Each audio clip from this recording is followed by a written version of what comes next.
वालेकुम viewers, welcome to my channel. उम्मीद है आप सब खैरियत से होंगे, मज़े में होंगे।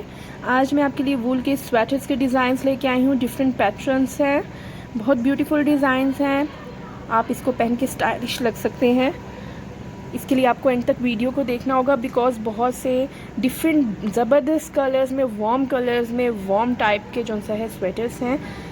आप ये कंट्रास्ट जो सा है अडॉप्ट करके मज़े मज़े के स्वेटर्स बना सकते हैं घर में। अगर नहीं तो आप ऑर्डर कर सकते हैं। उसके लिए आपको मेरे फेसबुक के पेज पे आना पड़ेगा, वूल ड्रेसेस एंड एक्सेसरीज के नेम से।